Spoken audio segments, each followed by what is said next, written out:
అందరూ సపోర్ట్ కొడదాం. ఈ సరస్వతి స్వాధ్యాయ ప్రాంగణం చాలా ప్రారంభోత్సవం చేసుకుంటున్నాం.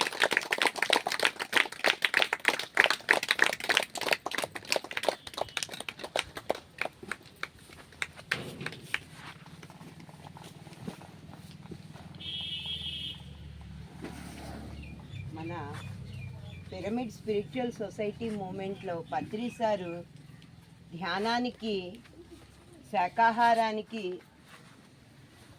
ఇచ్చిన ప్రాధాన్యం తర్వాత ఆయన చెప్పే స్వాధ్యాయం పుస్తకాలు ఎక్కువ చదవమని. ఆయన ఎప్పుడు చెప్తారు, నేను 1,00,000 పుస్తకాలు చదివాను అని చెప్తారు.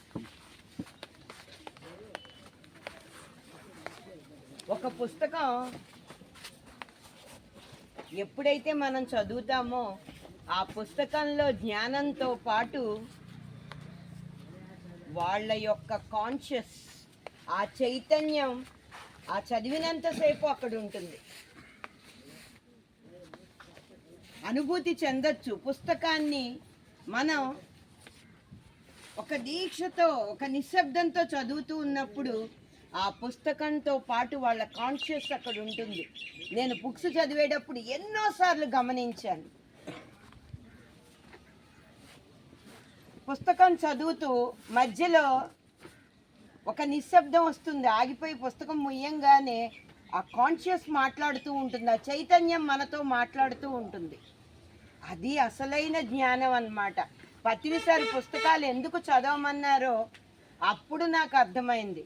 ఇంకా ఆ పుస్తకంలోంచి మనం కొన్ని వాక్యాలు చదివి ఆపేశాక మన లోపలున్న ఆ ఆత్మ చైతన్యం మనతో చెప్తూ ఉంటుంది ఇంకా ఎన్నో కొత్త విషయాలు. సృష్టిలో ఎక్కడా లేని విషయాలు, ఎప్పుడూ మనని వినని విషయాలు కొత్తగా చెప్తూ ఉంటుంది.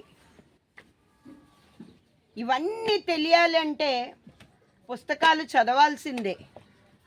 ఈ మధ్యకాలంలో నాకు అత్యంత హృదయానికి హత్తుకున్న పుస్తకం గురుమిత్ర. నేను ఆల్రెడీ ఇది 2 సార్లు చదివేశాను. మొదటిసారి చదివినప్పుడు పుస్తకంలో జ్ఞానం మనకి పూర్తిగా అర్థం కాదు. మళ్ళీ చదవాలి.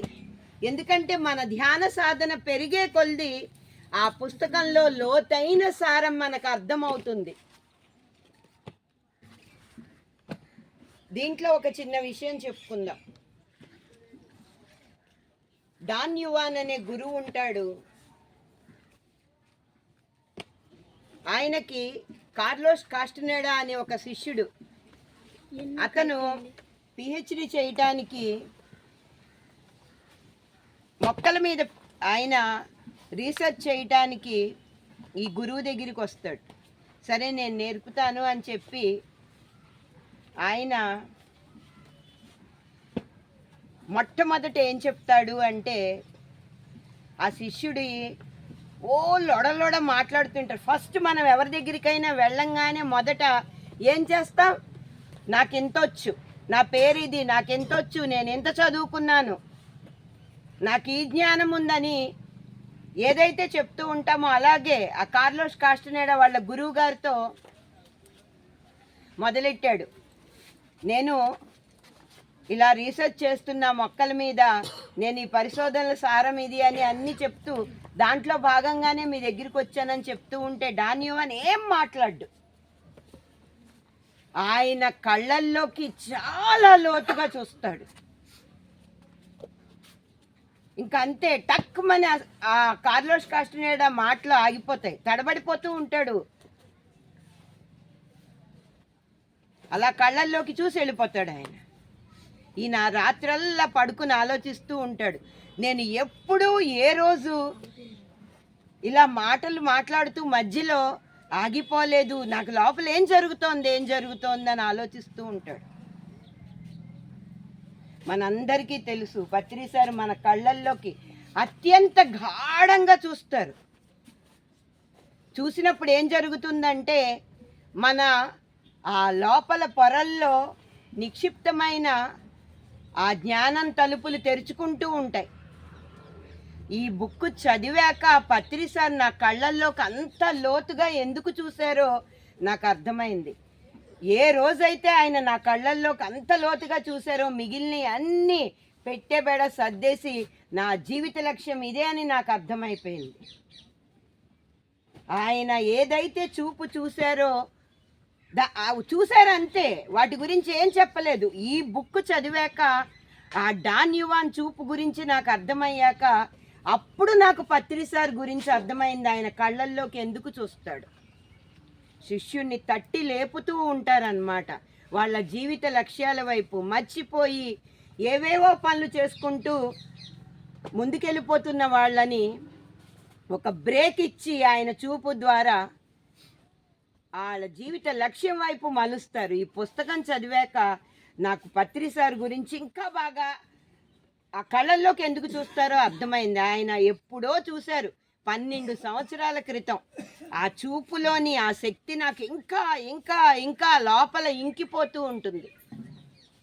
అలాంటి మహా చైతన్యాలు భూమి మీద తిరుగాడుతూ ఉన్నప్పుడు వాళ్ళు ఏ అయితే అద్భుతాలు చేశారో వాళ్ళు ఈ పుస్తకాల ద్వారా, ఇలాంటి ఎన్నో పుస్తకాలు, జీవిత చరిత్రలు, వీటి ద్వారా మనకి ఎన్నో సత్యాలు తెలుస్తూ ఉంటాయి, అర్థమవుతూ ఉంటాయి.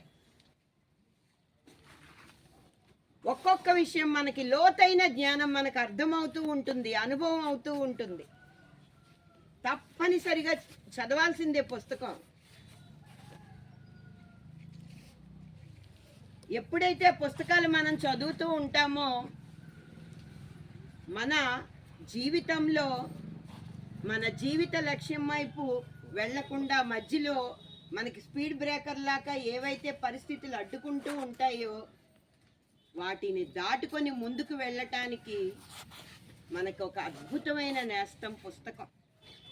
మరి ఈరోజు మనం ఈ సరస్వతి స్వాధ్యాయ ప్రాంగణాన్ని ప్రారంభోత్సవం చేసుకుని ప్రతి ఒక్కళ్ళు ఇక్కడ కుర్చీలు ఉంటాయి, చక్కగా మౌనంగా కూర్చుని ఇక్కడ పుస్తకాలు చదువుతూ ఉంటే ఎంతో జ్ఞానాన్ని మనం తీసుకెళ్ళచ్చు. ఆ జ్ఞానంతో మన జీవిత లక్ష్యం వైపు చాలా వేగంగా వెళ్ళిపోవచ్చు. ఇంత గొప్ప అవకాశాన్ని నాకు ఇచ్చినందుకు అందరికీ ధన్యవాదాలు. Thank you.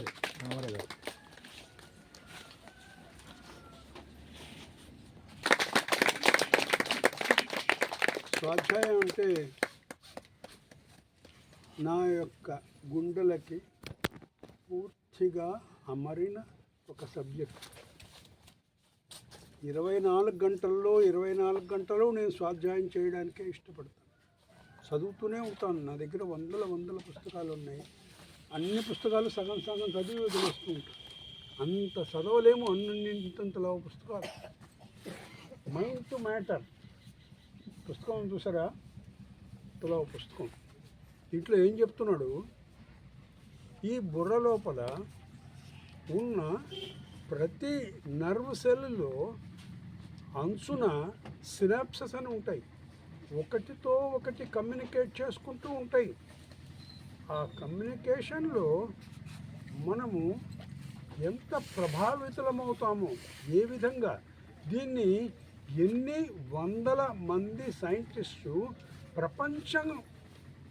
పూర్తి ప్రపంచంలో, జపాన్లో, అమెరికాలో, ఇండియాలో, చైనాలో, రష్యాలో అందరూ ఎవరెవరు ఏ పుస్తకంలో ఏమేమి రాశారో అన్నీ కలిపి తీసుకొచ్చి ఈ పుస్తకంలో ఆయన పొందుపరిచి దానికి ఎంతో సపోర్ట్ ఇస్తాడనమాట. అంటే ఏంటి, మనలో మార్పు రావడానికి ఈ బుర్రలో మనం ఎట్లా మార్పు తెచ్చుకుంటామో ఆయన పూర్తి వివరణ చేస్తున్నాడు మనకు అర్థమయ్యే రీతిలో. దానికి ఇంతలో పుస్తకం రాశాడు.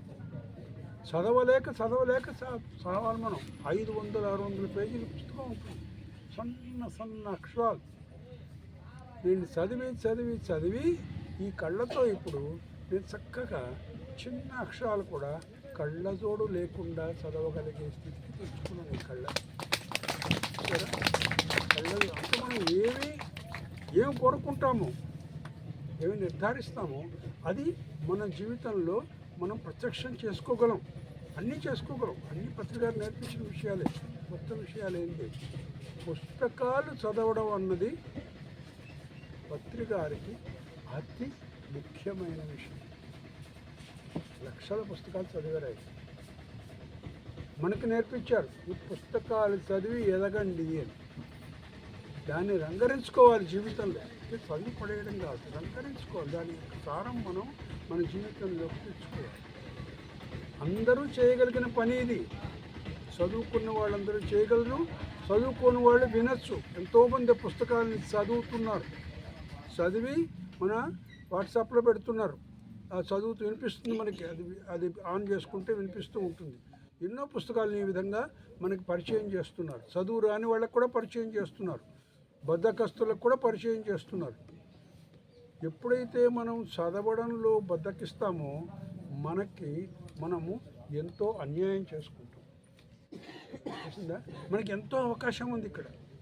చదువుకున్నాం, చదివినవి అర్థం చేసుకుని మనం జీవితంలో రంగరించుకోవాలి. మనం ఏం చేయాలి? ఇక్కడికి వచ్చి మనని మనం సరి చేసుకోవాలి, మన జీవితాన్ని సరి చేసుకోవాలి. మళ్ళీ పైకి వెళ్ళి విచారించకూడదు, ఇక్కడే సరి చేసుకోవాలి. పైకి వెళ్ళి రివ్యూ చేసుకునే రివ్యూ ఇక్కడే చేసుకుంటూ ఉండాలి. ఇదే నేను ప్రతిసారి చెప్తున్నా, ఇక్కడే రివ్యూ చేసుకుని మనని మనం సరి చేసుకుంటే మళ్ళీ జన్మ తీసుకోవాల్సిన అవసరం లేదు. ఇది నేను మిమ్మల్ని కోరుతున్నాను. చాలా థ్యాంక్ యూ. స్వాధ్యాయ ప్రాంగణం. నేను 18 సంవత్సరాలు అయిన ధ్యానంలోకి వచ్చి, ఇప్పుడంటే ధ్యాన జగత్తు మ్యాగజైన్ వస్తుంది. అప్పుడు ధ్యానాంధ్రప్రదేశ్ వచ్చేది. విజయవాడలో నన్ను ఎవరైనా పత్రిసారి ప్రోగ్రాము తెలుసుకోవాలి, ఇదివరకు పత్రిసారి ప్రోగ్రామ్ అన్ని ధ్యానాంధ్రప్రదేశ్లో వేసేవాళ్ళు. ధ్యాన జగత్తు వచ్చిన కానీ ఆ ప్రోగ్రామ్స్ అయినా ఇట్లా ఎవరైనా పత్రిసారి ఎక్కడ ఉన్నారు అని తెలుసుకోవాలంటే అదో వెంకట స్వామి దగ్గరికి వెళ్ళండి అనేవాళ్ళు. ఎందుకంటే ఆ బుక్ అలా చదివేవాడు నేను, ఏ నుంచి జడ్ వరకు అలా చదివేవాడు అనమాట. పత్రిసారు ఆ 100 పేజీలు 200 పేజీలు ఆ లెసన్ అంతా ధ్యానాంధ్రప్రదేశ్ బుక్లో ఒక 2 పేజీలు రాసేవాళ్ళు. అవి అంత బాగా చదివేవాడిని పత్రిసారు బుక్స్. దయచేసి మరి రేవతి మేడము ఎంత బాగా స్వాధ్యాయం చేస్తారో వాళ్ళ నిండా లైబ్రరీ. మరి స్వామి ఇప్పుడు రామారావు గారు చెప్పారు 24 గంటలు చదివే అక్కడ. దయచేసి చక్కగా ధ్యానము, మౌనము, స్వాధ్యాయం. ఓకే, మరి చక్కగా సరస్వతి స్వాధ్యాయం ప్రాంగణం. ప్రతిసారి చూడండి, ఇంగ్లీష్లో చదివినవన్నీ mind to matter book reading అంట. అంటే అర్థం ఏంటండి నరేంద్ర గారు? Mind to matter. మలేష్ గారు త్వరలో చెప్పండి. పుస్తకాలు చదివానంటారు. మన పుస్తకం చదివితే 1,00,000 అనుభవాలు విన్నట్టే. లేదు పుస్తకం చదువు రాని వాళ్ళు చదివి వచ్చిన వాళ్ళు వినాలి, 1,00,000 అనుభవాలు వినాలి. మరి శ్రీ కనదుర్గ పిరమిడ్ శక్తి క్షేత్రం దగ్గర పత్రిసారు సంకల్పం 1,00,000 అనుభవాలు వినాలి. అలాగే నా కోరిక, నేను పుస్తకాలు రేవతి మేడం లాగా రామారావు గారు లాగా చదవను, కానీ 1,00,000 అనుభవాలు అయితే ఈ జీవితకాలంలో వినాలని నాకు సంకల్పం. 1,00,000 అనుభవాలు ఇక్కడ శ్రీ కనదుర్గ పిరమిడ్ శక్తి క్షేత్రం దగ్గర 1,00,000 అనుభవాలు ఈ ఛానల్ ద్వారా స్వయంగా వినాలి. అందరికీ ప్రపంచవ్యాప్తంగా విశ్వవ్యాప్తం అవ్వాలి. దయచేసి ఈరోజు రేవతి మేడం చెప్పినట్టు సాధ్యాంధ్ర పిన్నర్ ఆఫ్ సైలెన్స్, స్వాధ్యాయం, మీ పనులు మీరు చేసుకోండి చక్కగా. అవసరం లేదు, అసలు మాట్లాడాల్సిన అవసరం లేదు కదా. ఒకసారి సరస్వతి స్వాధ్యాయం ప్రాంగణాన్ని గట్టిగా చప్పలతో ధన్యవాదాలు చేద్దాం. బ్రహ్మరిషి పత్రిక గట్టిగా.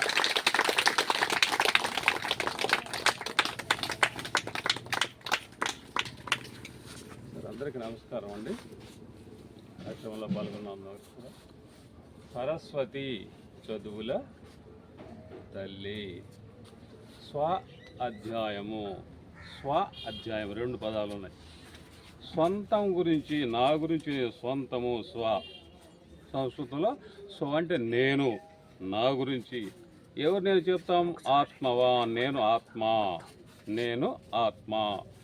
నన్ను గురించి నేను, నా ఆత్మ గురించి నేను అధ్యాయం చేసుకునేటువంటిదే స్వ అధ్యాయము, ప్రాంగణము.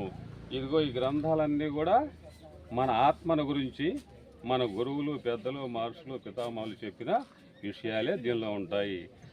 నాకు ఈ కార్యక్రమంలో నిజంగా ఎందుకు జరుగుతుందో, బిఎల్ఎస్సి అంటే బ్యాచిలర్ ఆఫ్ లైబ్రరీ సైన్స్ కూడా చదువుకున్నా. ఆ 2 ఉద్యోగాలకు ఒకసారి వచ్చేసరికి ఉపాధ్యాయుడికి వెళ్ళానుకోండి, ఈ కార్యక్రమంలో పాల్గొనటం వల్ల ఆ కోర్సు మా నాగభూషణం విజయవాడ బెంచ్ సర్కిల్లో నాగభూషణం గారు, మేడం గారు, శారదా మేడం గారు, లక్ష్మీనారాయణ గారు వాళ్ళందరిలాగా కళ్ళమ్మడి కనిపిస్తూ ఉంటుంటారు అనమాట. సార్ ఒక అర నిమిషంలో ఒక అనుభవం చెప్తాను చిన్నది. భగవద్గీతని బాగా మా గురుదేవుల శిష్యరికంలో బాగా అధ్యయనం చేస్తా ఉన్నాం గత 10 సంవత్సరాలుగా. దానిలో విభూతి యోగము 10వ యోగం, 10వ అధ్యాయం పేరు ఏంటంటే విభూతి యోగము. విభూతి అనగా ఐశ్వర్యము. ఈ విభూతి శివుడు వాళ్ళంతా రాసుకుంటాడంట, ఆయనకి మహా ఐశ్వర్యవంతుడు. మరి ఏం చెప్తారంటే ఈ యోగంలో అన్నీ నేనే, భూమి, చంద్రుడు, నక్షత్రాలు, మాసాన మార్గశీర్షోహం, అది కూడా నేనే అని చెప్తున్నారు. సరే ఒకసారి గోమాతకి వెళ్ళి కూడా చూద్దాము. ఆ ఉదాహరణ బాగా నచ్చుతుంది. మనకి పాలు రావాలంటే గోమాత పొదుగు నుంచే రావాలి, నోట్లో నుంచో కొమ్ముల నుంచో రావు. అట్లాగే పరమాత్మ ఇలా చెప్తున్నాడు. నాకు అప్పుడప్పుడు అనిపించేది, మన దేహానికి మన జీవితానికి వెంకటేశ్వరరావు బట్టి నామధేయమన్న ఈ యొక్క జీవికోడి వర్తిస్తుందా అనేసి నాకు బాగా కలిగేది. గురువులు అంతంత పెద్ద సమస్యలను అడగటం మంచిది కాదని ఊరుకునేవాడిని. ఈరోజు పొద్దున్న ధ్యానంలో ఎంత మంచి ధ్యానం కుదిరిందో, బాబా ఎప్పుడు కూడా దానికి సమాధానం వచ్చింది నాకు. విభూతి యోగంలో పరమాత్మ ఏమైతే చెప్పారో, మీ గురువు గారు ఏం చెప్పారో నీలో కూడా ఉన్నాయి. అవి చూపించేయే ఇదిగో స్వాధ్యాయము. ఆ విభూతిని మనలో కూడా చూపించేటువంటిదే స్వాధ్యాయము. ఈ గ్రంథాలు, సరస్వతి ప్రాంగణము ఎంత మంచి పొందికో, ఎంత మంచి ఆలోచనో. నిజంగా ఈ కార్యక్రమంలో పాల్గొనడానికి నా BLSc course, bachelor of library science course అందుకే చదివానేమో అని చెప్పి చాలా సంతోషంగా ఉంది. ఈ అవకాశం ఇచ్చినటువంటి అమ్మకి, వెంకటస్వామి గారికి, మీ అందరికి కూడా అనేక నమస్కారాలు తెలియజేస్తున్నాను.